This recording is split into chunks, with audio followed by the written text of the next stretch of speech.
عندي كم سؤال لحسين ابن الموصل ابو صدام. ابو صدام، انت تابع لحزب البعث حاليا ام مطرود؟ نعم. نعم ايش نعم؟ مطرود لا، ولا مع الحزب؟ منتمي. تمام، هذه ترى توثقت عليك ابو صدام. تمام، هذا كلامك توثق عليك، نعم وهذا الموجودين كلهم شهود. نعم. هذا اولا. ثانيا، انت ذكرت انه ما لك علاقه باسد صدام. زين، اللي جاب التسجيل بث سيف وفاطمه منو كان؟ ومنو كان يتواصل مع اسد صدام عن طريق الواتساب؟ نعم، اني ما كان عندي علاقه مع الواتساب. اني تكلمت مع اكو وثائق عليك انه انت عندك تواصل معاه يا ابو صدام. تمام، انا راح اثبت لك واوثق لك اياها. اني من صعدت عليه ذاك اليوم بالبث قلت له اني وانت، نعم التسجيل الصوتي انا جبته، قلت لهم انه انت مو منتمي للبعث، هاي وحده. واثنين، اذا انت محب الحزب البعث، اذا انت محب الحزب البعث شيء اخر، بس لا تقول اني منتمي لحزب البعث وتحكي باسم حزب البعث. طيب، سؤال ثالث. لا عيني، مو تحقيق هذا، انا مجرد اسئله اوثقها حتى الناس ما تنخدع، مو مسألة تحقيق. لا عيني لا. زين، وقلت له الاخ مرخصتك، بس مرخصتك ثاني، قلت له انا حكيت وياك على الانستغرام وانت قلت لي انا عندي ناس مسؤوله علي كبار التقي بيهم. قلت له احنا ما عندنا واحد يقول كل من عنده كبير، احنا ما عندنا طريقنا، احنا البعث عندنا، بس اذا انت عندك واحد مسؤول عليك احنا ما عندنا حد مسؤول علينا. هذا اني تكلمنا بالواتساب، ما قبل يذكر لي اسماء اللي هو منتمي لهم، وهو قال انا ما منتمي، انا محب. زين ابو صدام، ابو صدام، من انطاك الحق انه انت تجي تعلن ببث عن ساعة الصفر وتحرير العراق؟ من انطاك الحق؟ اني ما انطيت ساعة الصفر ولا انا اعرف ساعة الصفر.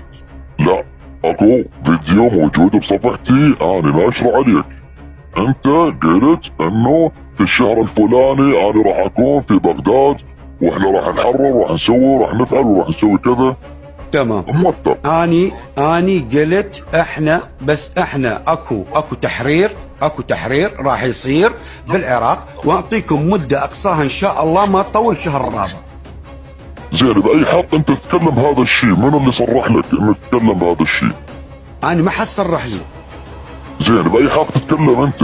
زين، ممكن اتكلم اني قاعد اشوف ارض الواقع، الاخبار كله يشوف الاخبار. هذا الشيء اساءة للحزب راح يكون.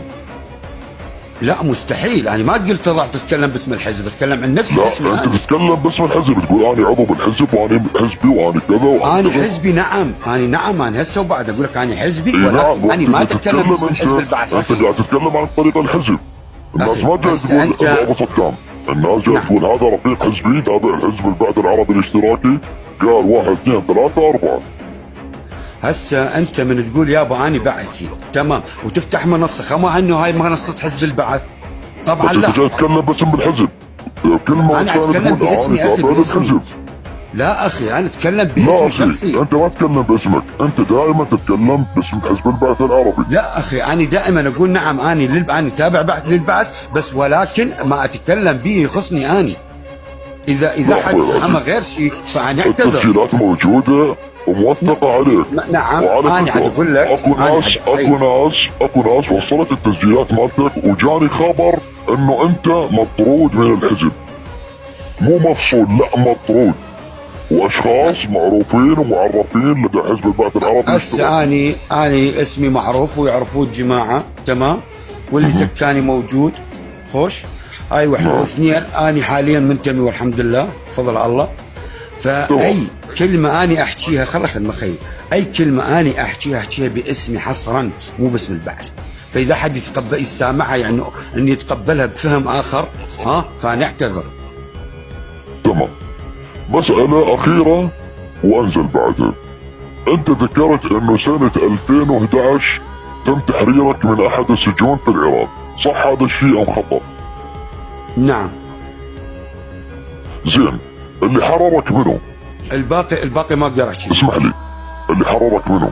ما أقدر أحكي بالباقي، اعذروني. أبو صدام، مو أنت من تسلم هيك معلومة؟ اسمح لي، يعني تقدر تقول المقاومة ام اصدقائي اصدقائي اصدقائك. تمام. اتوقع ان اللي موجودين افتهموا الفكرة والصورة اللي انا بدي اوصلها. تحياتي لكم جميعا والسلام عليكم. حياك الله، حياك الله. بارك الله فيك يا استاذ ابو عمر خير.